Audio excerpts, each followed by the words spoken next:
அனைத்து ஊடக நண்பர்களுக்கும் பத்திரிகை நண்பர்களுக்கும் மாலை வணக்கம். கழகத்தின் இருபெரும் காவல் தெய்வங்கள் பொன்மலர் செம்மல் புரட்சித் தலைவர் எம்ஜிஆர் அவர்களும் இதேதேவும் புரட்சித் தலைவி அம்மா ஆகியோரது நல்லாட்சியுடன் 23/4/2026 அன்று நடைபெறவுள்ள சட்டமன்ற பொதுத் தேர்தலில் நடைபெறுவதை ஒட்டி அனைத்து இந்திய அண்ணா திராவிட முன்னேற்ற கழகத்தின் தேர்தல் அறிக்கையில் இன்று வெளியிடுவதில் பெரும் மகிழ்ச்சி அடைகின்றேன். பொன்மனச்செம்மல் புரட்சித் தலைவர் மறைவுக்கு பின்னர் இதேதேவும் புரட்சித் தலைவி அம்மா அவர்கள் 28 ஆண்டுகள் அனைத்து இந்திய அண்ணா திராவிட முன்னேற்ற கழகத்தை கட்டி காத்து 4 முறை மிகச் சிறப்பான ஆட்சி பெற்றுள்ளார். அம்மாவின் திடீர் மறைவுக்கு பின்னால் இந்த இயக்கமும் ஆட்சியும் எதிரிகளும் துரோகிகளும் அளிக்க முற்பட்ட போது கோடான கோடி தொடருடைய ஆதரவோடு ஆட்சியும் இயக்கத்தையும் நிலைநிறுத்தி நிலைநிறுத்தியுள்ளது என்பதையும் தமிழக மக்களுக்கு ஒரு சிறந்த ஆட்சி வழங்கப்பட்டது. கொரோனா பெருந்தொற்று காலத்திலும் அரசிற்கு வருமானமே இல்லாத நிலையிலும் கூட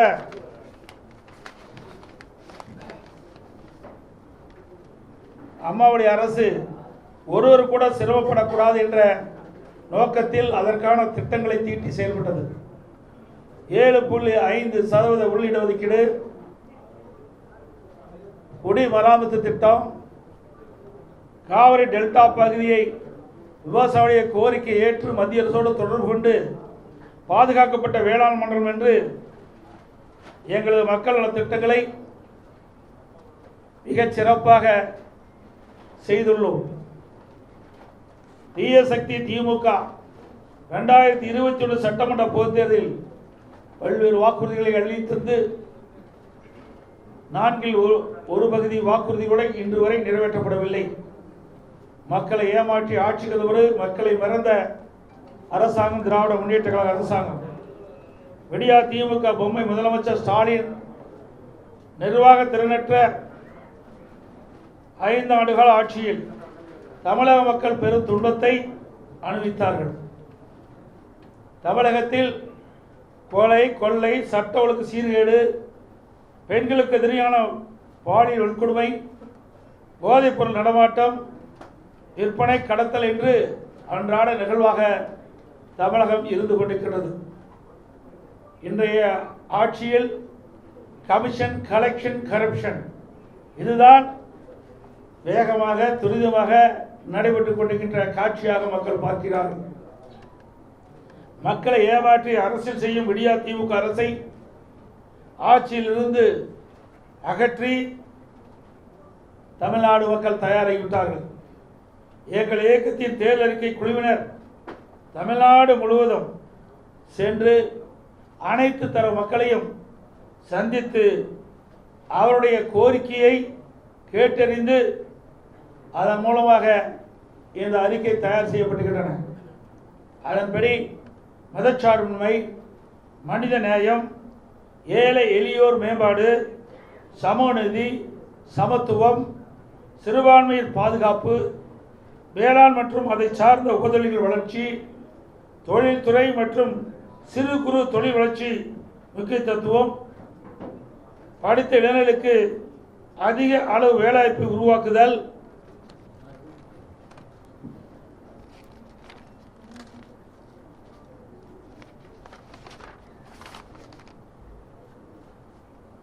போன்ற அடிப்படை கொண்ட தேர்தல் அறிக்கையாக தயாரிக்கப்படுகின்றது. ஏற்கனவே 3 கட்டமாக தேர்தல் அறிக்கை நாங்கள் வெளியிட்டோம்.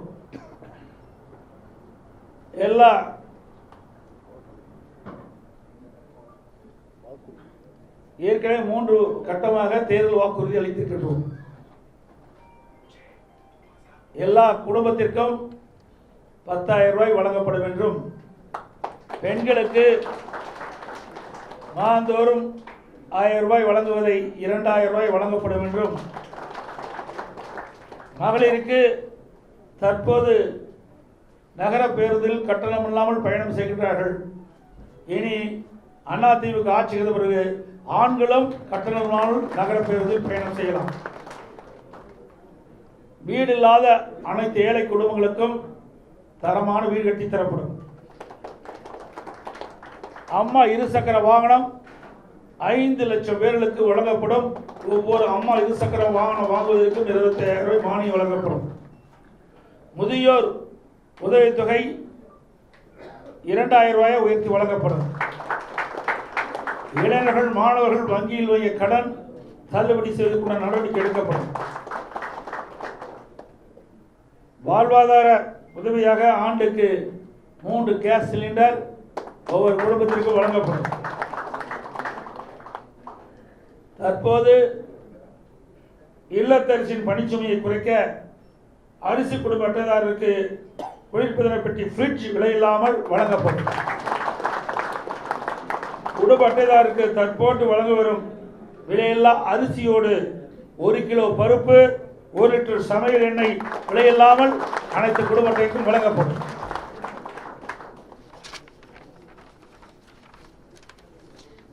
மேலும் பொது நிர்வாகம், விவசாயம், நீர்வளம், கால்நடை வளம், தொழில்துறை, மீனவர் நலன், கல்வி, மருத்துவம், தமிழ்மொழி மற்றும் பண்பாடு, மகளிர் நலன், பெண்கள் பாதுகாப்பு, தொழில், சிறு குறு மற்றும் நடுத்தர தொழில்கள், சுற்றுச்சூழல், வனம், சுற்றுலா, இளைஞர் நலன் மற்றும் வேலைவாய்ப்பு, அரசு ஊழியர், காவலர்கள், ஜவுளித்துறை மற்றும் பத்திரிகையாளர் நலன் உட்பட பல தலைப்புகளில் மொத்தம் 297 அறிவிப்புகள் இன்றைய தினம் அனைத்து இந்திய அண்ணா திராவிட முன்னேற்ற கழகத்தின் சார்பாக வெளியிடப்படும் என்ற மகிழ்ச்சியான செய்தி இந்த நேரத்தில் தெரிவித்துக் கொள்கிறேன்.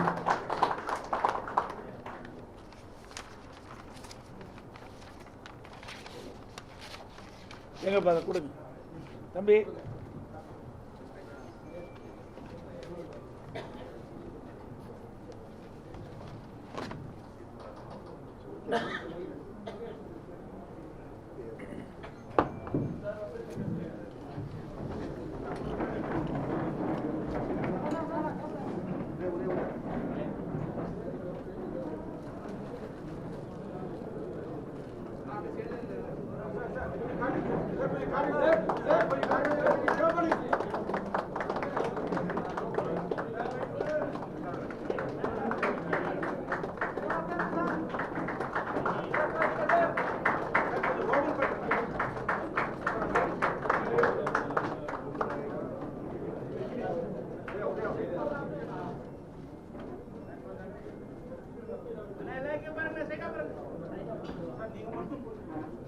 எல்லாத்துக்கும் ஆள்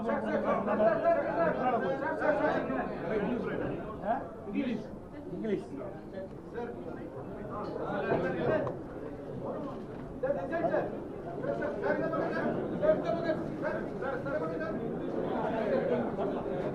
ஆங்கிலம் தமிழ் அப்படி பிடிங்கப்பா.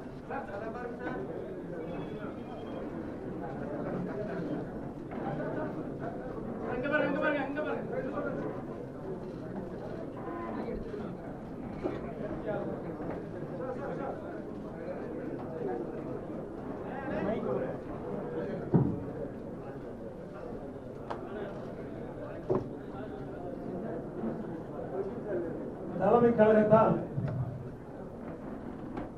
நியமிக்கப்பட்ட தேர்தல் குழு தலைவர் உறுப்பினர்கள் அனைவரும் தமிழ்நாடு முழுவதும் பலதரப்பட்ட மக்களை சந்தித்து அவர்கள் கொடுத்த கோரிக்கையை ஏற்று சிறப்பாக இந்த தேர்தல் அறிக்கையை தயாரித்த குழு தலைவருக்கும் அது இடம்பெற்றிருக்கின்ற உறுப்பினர்களுக்கும் இந்த நேரத்தில் மனமாற பாராட்டுகளை வாழ்த்துக்களை தெரிவித்துக் கொள்கிறேன்.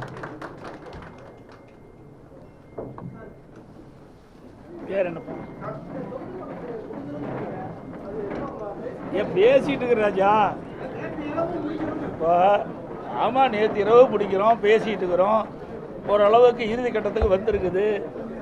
இன்னும் ஓரிரு நாட்களில் எந்தெந்த தொகுதி எந்தெந்த எங்களுடைய கூட்டணியில் அங்க வைக்கின்ற கட்சிகளுக்கு ஏற்கனவே எந்தெந்த தொகுதி என்று நிர்ணயிக்கப்பட்டு அறிவிக்கப்பட்டு விட்டது. அந்த தொகுதியுடைய விவரம் என்ன 2 நாட்களில் அறிவிக்கப்படும். அது தொகுதி அறிவிச்ச பிறகு தானே வேட்பாளர் அறிவிப்போம். இன்னும் நாள் இல்லையே. ஆமாம், பிரச்சாரம் வேற, தொகுதியில் அறிவிக்கும். அது பாட்டுக்கு அது நடக்கும், இது பாட்டுக்கு இது நடக்கும். இங்கே பக்கமாக அதுதான் இருக்குது. ஏன்னா என் ஊரில், எங்கள் ஊரில் சேலத்தில் இருக்கும்போது நாங்கள் தேர்ந்தெடுத்து போனோம். இங்கே இருக்கின்ற பொழுது மயிலாப்பூரை தேர்ந்தெடுத்து அங்கிருந்து எங்களுடைய தேர்தல் பிரச்சாரத்தை தொடங்க இருக்கு.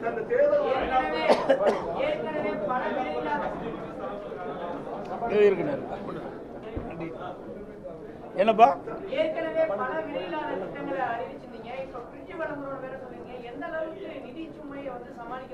நிதி சுமை இல்லை, நிதி ஆதாரத்தை எப்படி பெருக்குன்னு கேளுங்க. நிதி ஆதாரத்தை சரியான முறையில் பெருக்கும். நான் தெளிவாக சொல்லியிருக்கிறேன். ஓராண்டு கொரோனா காலம் உங்கள் அத்தனை பத்திரிகையாளர் ஊடகங்களுக்கு தெரியும். அந்த காலகட்டத்தில் அரசாங்கத்துக்கு வருவாயே இல்லாமல் இருந்தது. அந்த காலகட்டத்தை கூட சிறப்பான ஆட்சி கொடுத்த அரசாங்கம் அதிமுக அரசாங்கம். அதனால் நிதி ஆதாரத்தை பெருக்கி நாங்கள் அறிவிக்கப்பட்ட திட்டங்களை முறையாக செயல்படுத்துவோம்.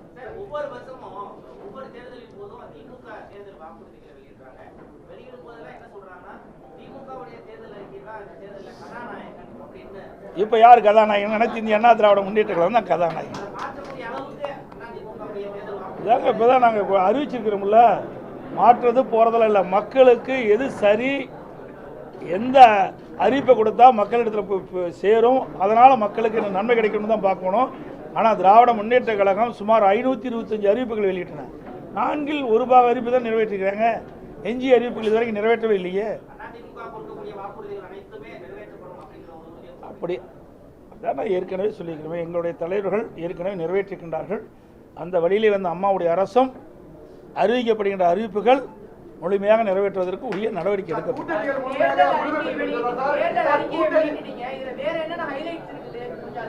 அதெல்லாம் உள்ள படிச்சு பாருங்க, இருக்கு நிறைய 297 அறிவிப்புகள் கொடுக்குறோம். ஏன்னா இதை படிச்சு பார்த்துட்டீங்கன்னா நீ கேட்க மாட்டீங்க.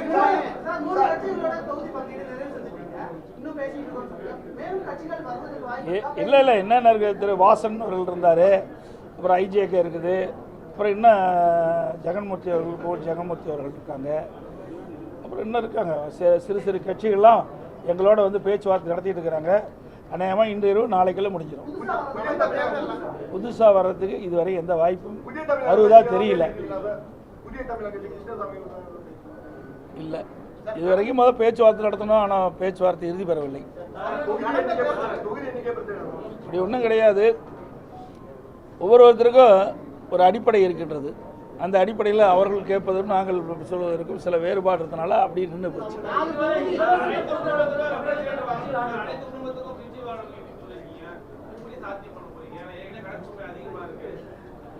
ஏன்னா நான் ஏற்கனவே தெளிவாக சொல்லிவிட்டேன். அனைத்து இந்திய அண்ணா திராவிட முன்னேற்ற கழக அரசு ஆட்சி செய்த பொழுது கொரோனா காலம் ஓராண்டு அரசுக்கு வருவாய் இல்லாமல் இருந்தது. அந்த காலகட்டத்தில் கூட ஒரு சிறப்பான ஆட்சி கொடுத்த அரசாங்கம் அதிமுக அரசு. வருவாய் இல்லாத போதே ஒரு சிறப்பான ஆட்சி கொடுத்தோம். வருவாய் இருக்கின்ற பொழுது இந்த திட்டங்களை எல்லாம் முழுமையாக நிறைவேற்றி தரும்.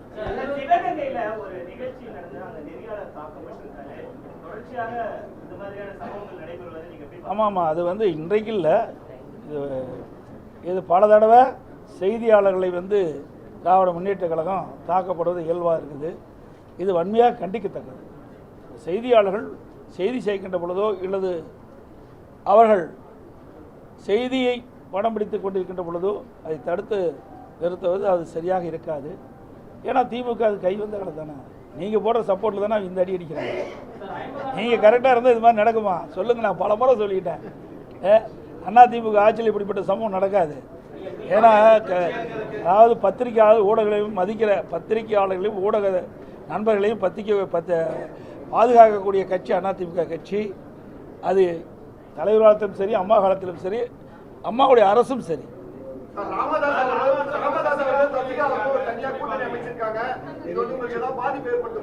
எந்த பாதிப்பு ஏற்படுத்துது?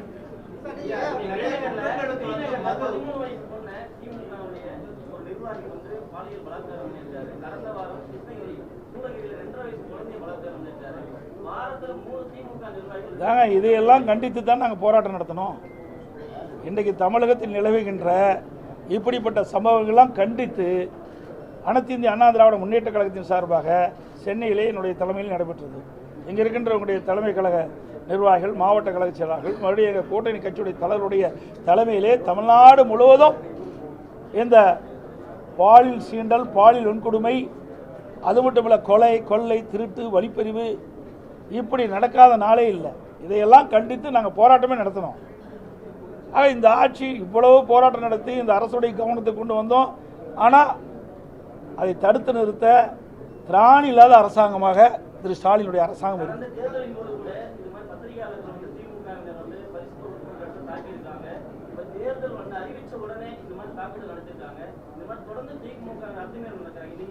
அதுதான் ஏற்கனவே நான் சொன்னேனே, இதுக்கெல்லாம் அடிப்படை நீங்கள் தான். யாரும் தவறாக நினைக்கக்கூடாது.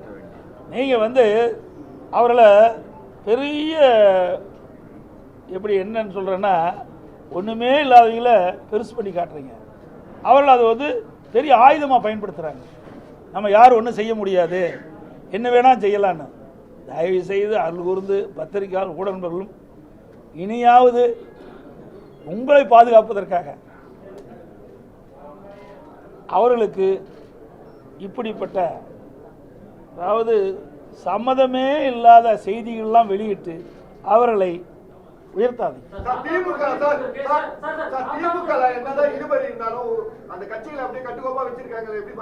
எங்க கட்டுக்கோப்பா இருக்குது? 25 நாளா பத்திரிகையில டெய்லி அதால ஓடிட்டு இருக்குது. ஏங்க சொல்றதே கேளுங்க. இது கூட்டணி எத்தனை தடவை பத்திரிகை உங்க பத்திரிகை ஊடகத்திலையும் பேசிட்டு இருக்கிறீங்க. தயவு செய்து இப்படி அதுதான் சொல்றேன். இப்படி பேசி தான் அவர்களை வளர்த்திட்டு இருக்கிறீங்க. அதாவது உலகத்துக்கே தெரியும், உங்க பத்திரிகை ஊடகம் போட்டுட்டு இருக்கிறீங்க. விசிகா என்னென்ன பேசினார், எவ்வளோ மனம் வந்து பேசினார். அதே மாதிரி அங்கே இருக்கிற கம்யூனிஸ்ட் கட்சிகள் தங்களுக்கு ஏற்கனவே வழங்கப்பட்ட தொகுதியெல்லாம் குறைக்கப்பட்டது மன வேதனை வெளிப்படுத்தினாங்க. அதையெல்லாம் நீங்கள் தொலைக்காட்சியில் தெளிவாக காட்டுங்க, பத்திரிகையில் போடுங்க. நாங்கள் அப்படி இல்லை, மன உணர்வுபூர்வமாக பேசணும், வந்தோம், அறிவித்தோம். இப்போ தொகுதி எந்தெந்த தொகுதி எந்தெந்த கட்சிக்குன்னு பேசிக்கிட்டு இருக்கிறோம். ஒரு 2 நாள் வெளியில் வந்துடும்.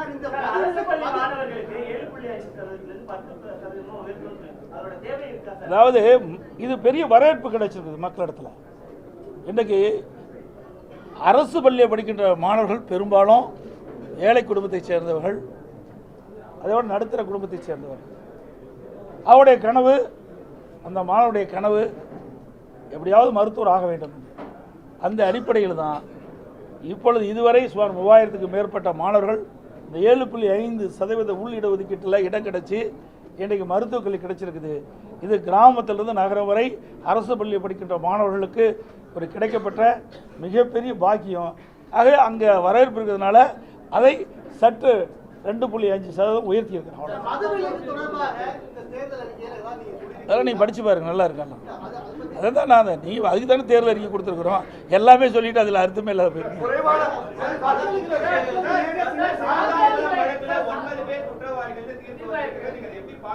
சார், நாங்கள் எங்களை பொறுத்த வரைக்கும், அதாவது அனைத்து இந்திய அண்ணா திராவிட முன்னேற்ற கழகத்தை பொறுத்த வரைக்கும் சட்டத்தின் ஆட்சி நடைபெற்றது. தவறு நடந்தால் அதற்கு உண்டான தண்டனை அவர்கள் பெறுகிறார்கள். இது நீதிமன்றம் வழங்கப்பட்ட தீர்ப்பு. ஆக எந்த இடத்தில் தவறு நடந்தாலும் அது தவறு தான். அதில் எந்த ஒரு மாற்று கருத்தும் கிடையாது. அதே நீதிமன்றம் விசாரிக்கப்பட்டு அதில் தவறு நடைபெற்றதாக அந்த விசாரணையில் தெரிய வந்த காரணத்தினால் நீதிமன்றம் சம்பந்தப்பட்டவர்களுக்கு தண்டனை வழங்கியிருக்கு.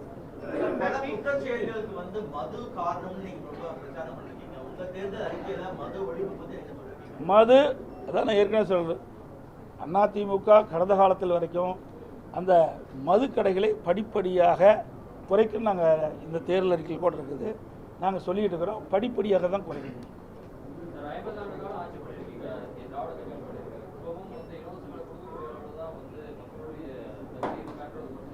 அதாவது எல்லா மக்களும் பணக்காரராக இருந்துட முடியாது. மக்களுக்கு சேவை செய்த ஒரு அரசாங்கத்தினுடைய கடமை. அதுக்காக தான் அரசாங்கத்தை மக்கள் தேர்ந்தெடுக்கிறாங்க. இருக்கின்ற சூழ்நிலையை கருத்தில் கொண்டு அவர்களுக்கு ஒரு நல்ல மகிழ்ச்சியான ஒரு வாழ்க்கை கொடுப்பதான ஒரு நல்ல அரசியலுடைய கடமை. அந்த அடிப்படையில் தான் நாங்கள் இந்த அறிவிப்பெல்லாம் கொடுத்துருக்கிறோம்.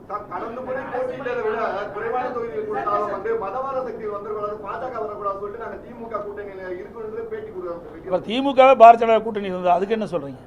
திமுகவே பாரதிய ஜனதா கூட்டணியில் இருந்தா இல்லையா? இதே விடுதலை சிறுத்தை பாரதிய ஜனதா கட்சியோட கூட்டணி இருந்தாங்களா இல்லையா? எல்லா அரசியல் காழ்ப்புணர்ச்சியின் காரணமாக பேசுவது.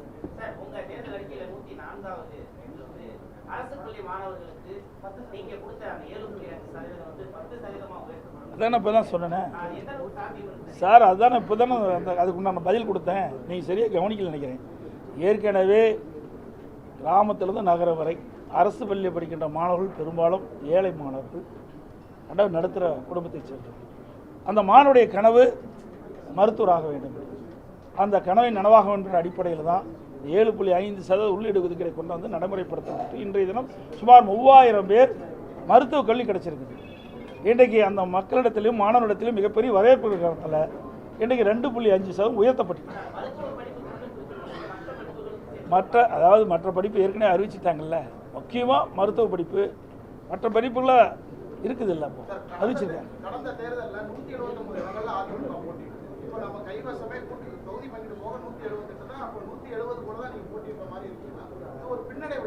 பின்னடைவு முன்னடைவுலாம் கிடையாது. அப்போ திமுக எப்படி இருக்குது? நாங்கள் இப்படி இல்லை. திமுக நிலை என்ன சார்? சூழ்நிலைக்கு தகுந்த மாதிரி தான் கூட்டணி அமைக்கப்படும். இதை அதிகம் போட்டிடுறது கம்மி போட்டிடுறதெல்லாம் கிடையாது. இன்றைக்கு திமுக தலைமையில் ஒரு கூட்டணி அமைச்சிருக்காங்க. எத்தனை கட்சி இருக்குது? அப்படி பார்க்கும்போது அவங்களுக்கு எத்தனை கட்சி வரப்போகுது? எத்தனை இடத்துல அவர்கள் போட்டியிட முடியும்? அதாவது சூழ்நிலைக்கு தகுந்த மாதிரி நம்ம கூட்டணி அமைக்கிறோம். அந்தந்த கட்சிக்கு நிலை கருதி அவர்களுக்கு சட்டமன்ற இடங்கள் வழங்கப்படுகிறது, தொகுதி பங்கில் வழங்கப்படுகிறது.